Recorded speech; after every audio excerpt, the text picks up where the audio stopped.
Thank you, Brother Benny. Mayong buntag, mga igsoon.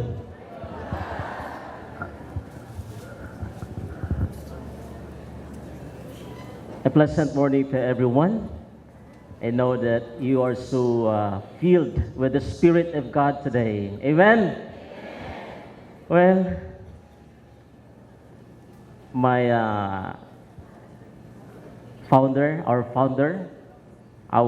shepherd, Father Polinar, our leaders, to all of you brothers and sisters in the Lord, again, a pleasant morning to everyone. Palakpakan natin ng Diyos.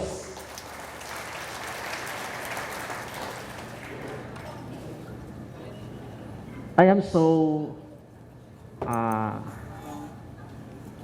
I filled with joy mixed with a little nervous because this is my first time to give a talk to the servant communities. At isa napakalaking biyaya na ipinagkaloob sa akin ng Panginoon. Isang napakalaking pagkakataon dahil for many years of theological and philosophical studies sa buhay bilang isang seminarista, I have given the chance by our founder to expose myself to the servant communities. Although at first, I was hesitant, no? Parang ayaw kong tanggapin. Parang ayaw ko kasi ako'y nahihiya, ako'y natatakot, siguro yung naranasan ng isang taong parang kulang pa siguro, no? But because of by the grace of the Lord, because of His goodness, I believe that with your prayers also, I can make it, and we can make it. Amen? Ang topic po na ibinigay sa akin ni Father, ibinigay na po niya kagabi. Sabi ko sa aking makasama, hindi lang ako magtutok kasi yung ibinigay ni Father, parang yun na yung ibibigay ko ngayon eh. So magre-review na lang ako. So this is all about, in relation to the theme that we have, send laborers to the harvest. And in particular, I have to give the topic on Christian leadership. Kasi kahapon, binigyan na po tayo ni Father ng overview kung ano ang mangyayari, kung ano ang ating ini-expect sa conference na ito. And it's all about making ourselves to be more effective in the ministry.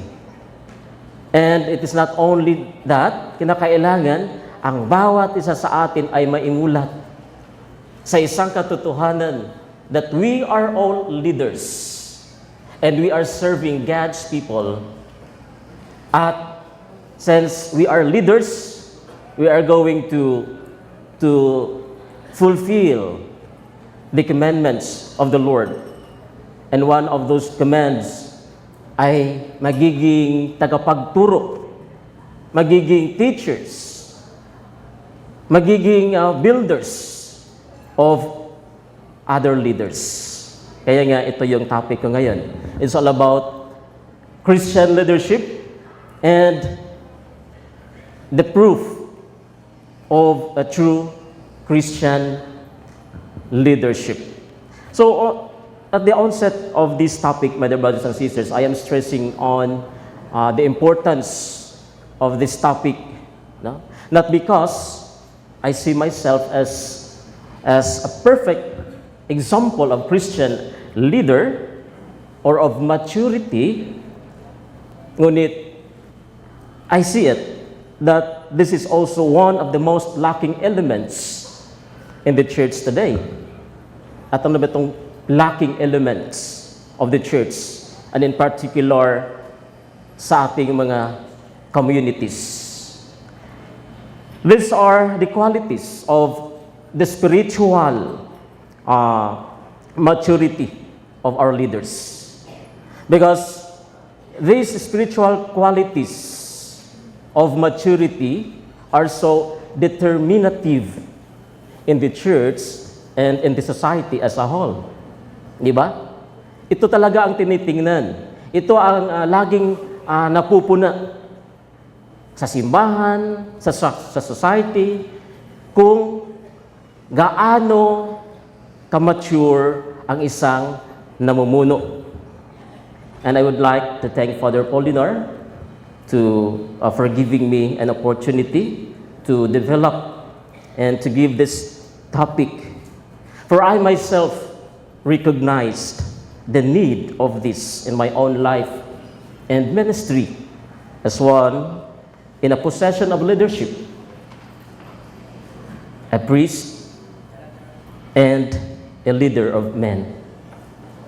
Nung ako po'y binigyan ng isang posisyon, na isang gawain, na magiging shepherd, nakikita ko yung sarili ko. Nakikita ko yung sarili ko. Ako ba'y karapat-dapat na magiging shepherd? Ako ba'y karapat-dapat na magiging leader sa mga communities na ipagkaloob sa akin ng ating founder at ng Panginoon? At dito ko napagnilay-nilayan that the ultimate purpose or of my ministry is to share myself and bring the people of God to glorify Him. And this is not only my work, but this is the work of each one of us. Amen? Kaya nga, nung nakikita at paglilinayan ko yung gawain, ang lawak ng trabaho, nasasabi ko sa akin sarili, Lord, it is not easy to become a leader. And leadership is not an easy task.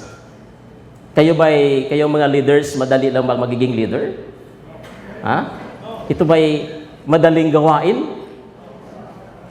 Siguro for Father Polinar, hindi mahirap. Yes. So ito yung nakikita ko kay Father. And because of this challenge, my dear brothers and sisters, I have to accept. And I have to put it in my heart and in my mind that ako po talaga isang leader. Ako isang pari. At kinakailangan, I have to grow as a leader.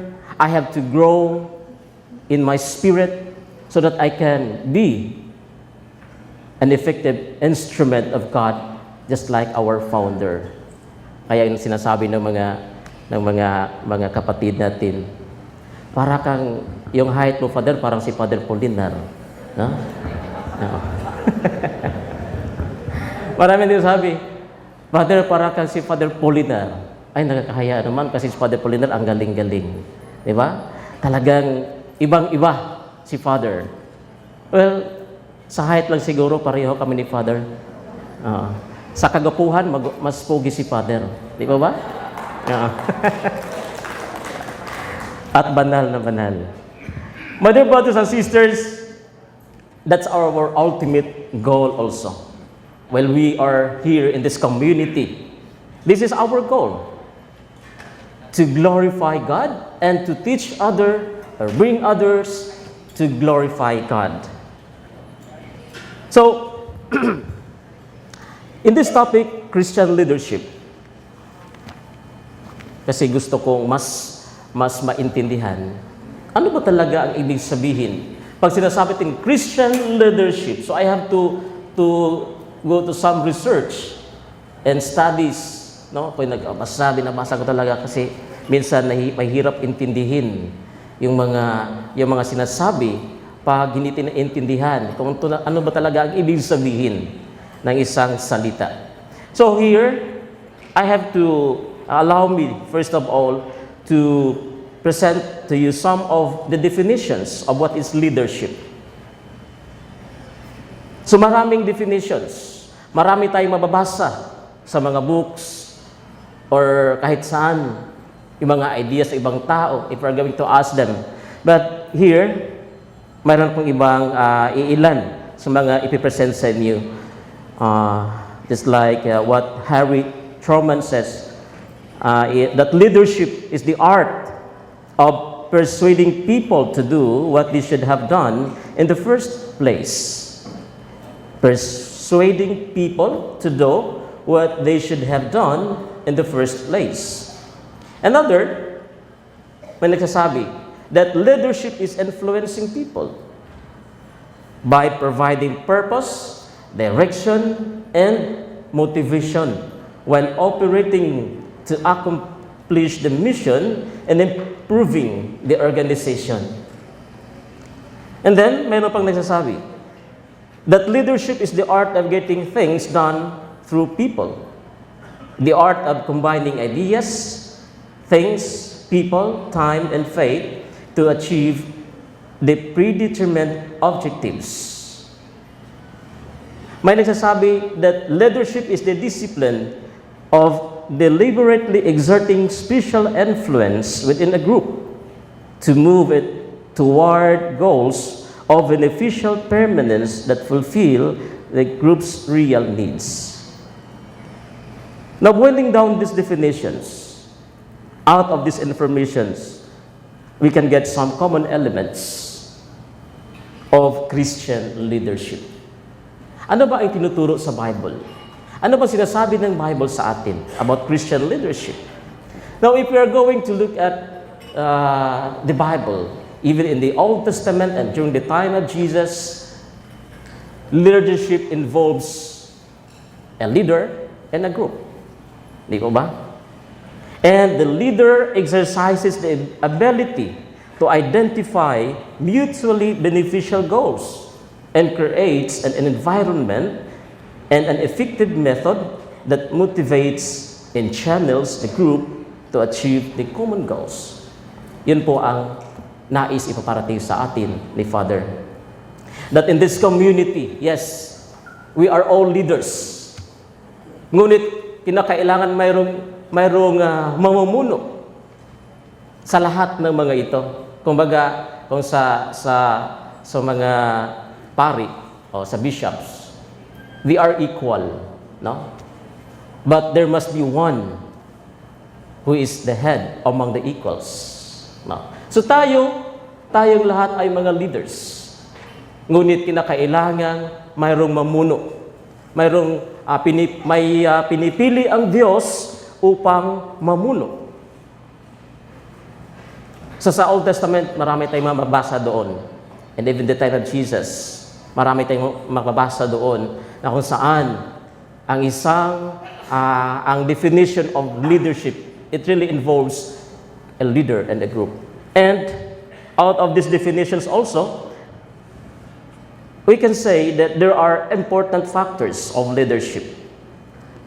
A leader, a group, a goal, and a method to get the goal. Di ba ito ginagawa natin? Mayroon tayong namumuno, mayroong grupo, mayroon tayong vision, at mayroon tayong mission. So the vision is our goal, and the mission is the things or are the activities, the means that you are going to use in order to achieve the vision. Tatanungin ko lang muna kaya kung natandaan niyo ba, ano yung vision ng community, ng servant communities? Ha? Ano yung vision?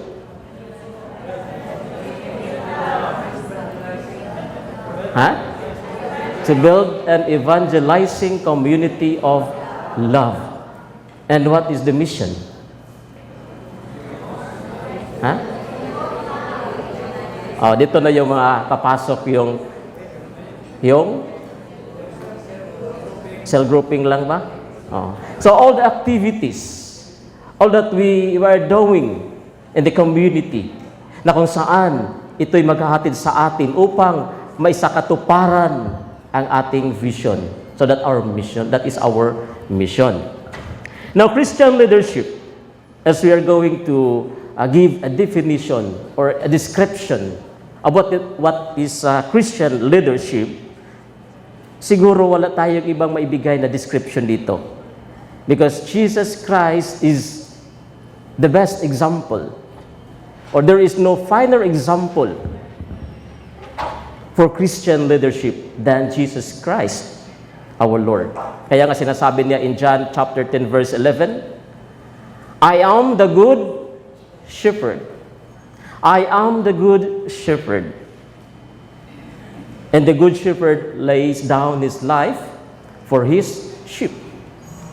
So dito pa lang sa verse na ito, we can see that the perfect description of Christian leader. He is the one who acts as a shepherd to those sheep in his care. And Jesus Christ called us his sheep. And we all know by this description that a sheep, ang isang tupa, ang isang karnero, ay isang uri ng hayop na kung saan walang kulang yung sense of direction. Oo. Na kinakailangan mo talagang i-guide, kinakailangan mo talagang i-protect kasi napakahina. So when Jesus called us sheep, my dear brothers and sisters, it is not, he was not speaking in affectionate term, but that's the reality. Because we are sheep. At ano ba ang nature ng isang sheep na tinutukoy ng Panginoon? A stray sheep. Na kapag ang isang tupa ay ligaw, yung maramdaman niya o makikita natin sa kanya is that he is disoriented, confused, frightened, lost, and helpless. And most of the time, para tayo mga tupa na ligaw. We are disoriented, we are confused, frightened, lost, and helpless. So when Jesus called us sheep, it means that without a shepherd, we are helpless. Without him, we are disoriented. Without him, we are confused. Without him, we are lost. So itong ibig sabihin ng Panginoon that we really need a shepherd. And what are the rules of the shepherd? Because the role of the shepherd is the role of a Christian leader. So, balikan natin yun. Ang mga itinuturo sa atin ng ating Panginoon. At lagi pong ini-emphasize sa atin sa community, the role of Christian leaders. The role of the shepherd. Number 1, anong role ng isang shepherd? A shepherd is to feed the flock. Feeding the flock.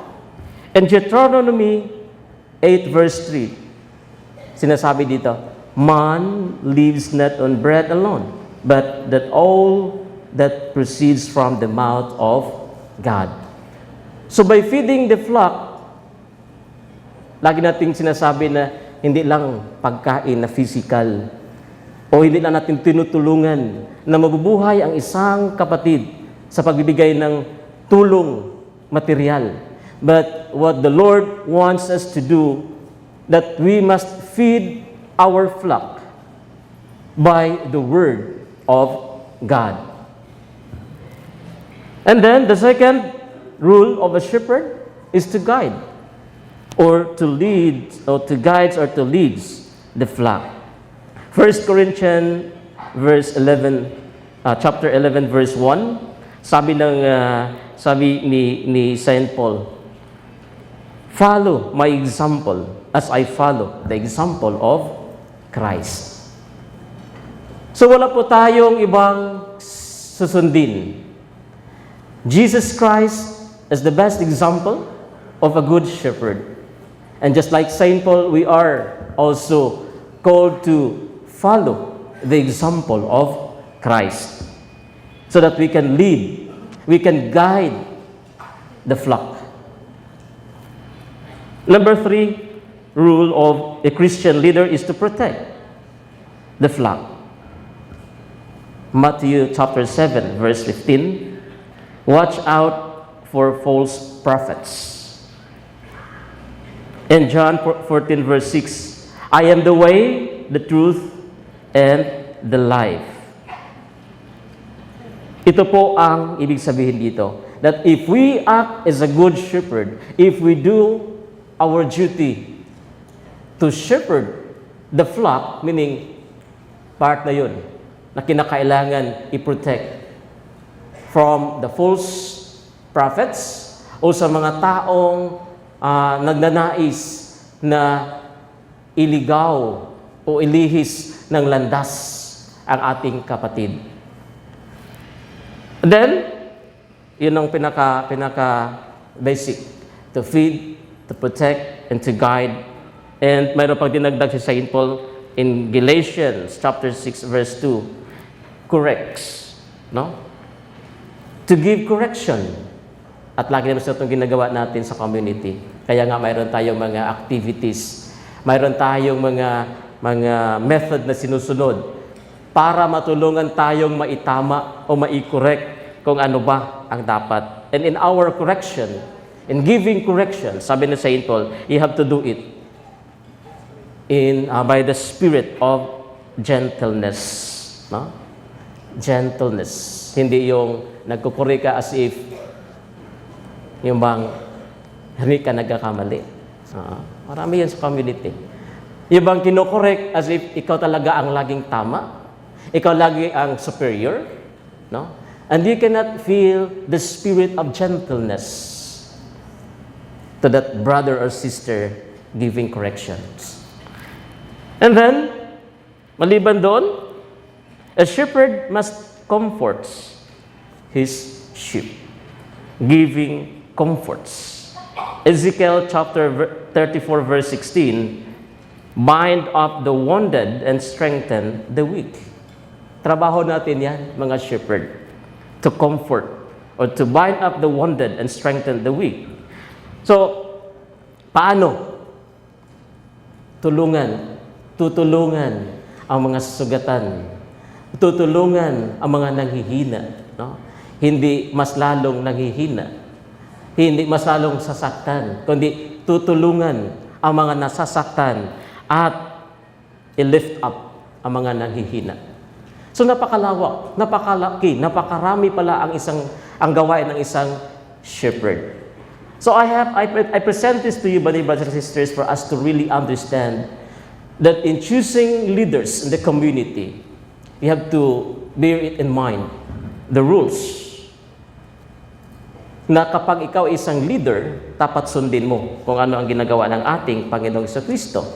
So, as I summarize the role of the leaders into 3, masasabi natin na ang isang leader, una sa lahat, mayroon siyang sense of direction. And he must establish direction for the community. Second, he must help people or aligning people